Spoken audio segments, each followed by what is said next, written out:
மயக்கும் பொன் மாலை.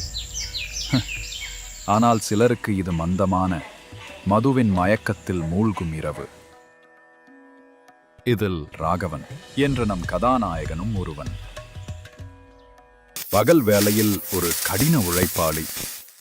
ஆனால் மாலை முதல் இரவு வரை மயக்கத்தில் தள்ளாடும் ஒரு கள்ளுப்பிரியன்.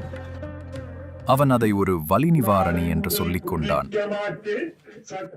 முன்பு உயிருக்கும் மேலாக அன்பு செய்த தனது மனைவி, குழந்தைகளை அன்பு காட்டுவதை முற்றிலும் மறந்துவிட்டான். தெனு, இது ஒரு சாக்கு. என்னகித்தா ஒரு முடிவு வருமோ கடவுளே.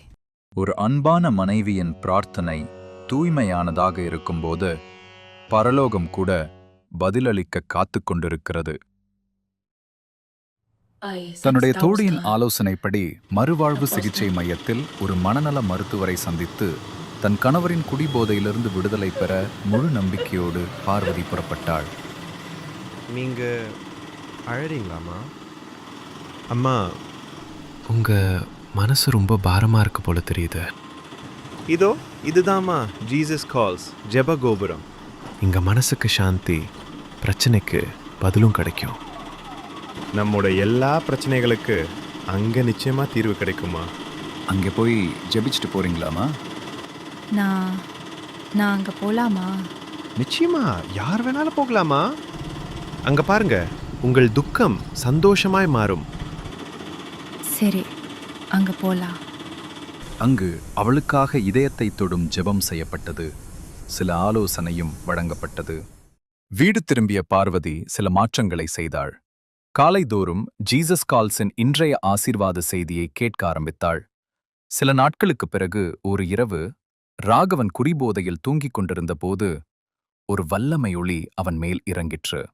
கனவில் அவனுடைய பெயர் சொல்லி சிலர் ஜெபிப்பது போல் காட்சியைக் கண்டான்.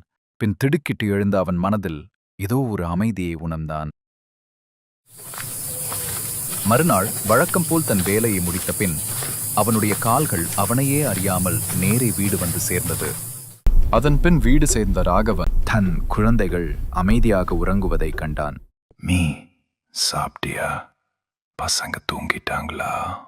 அவனது பேச்சிலும் நடவடிக்கையிலும் ஒரு மாற்றத்தை கண்டாள். பார்வதிக்கு ஒன்று மட்டும் புரிந்தது. ராகவன் இன்று குடிக்கவில்லை. சில நாட்களுக்கு பின்னர் மிக பொலிவுடன் காணப்பட்டான்.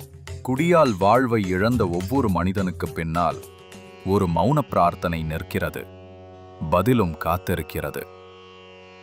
ராகவன் குடும்பத்தில் மீண்டும் சந்தோஷம் திரும்பியது.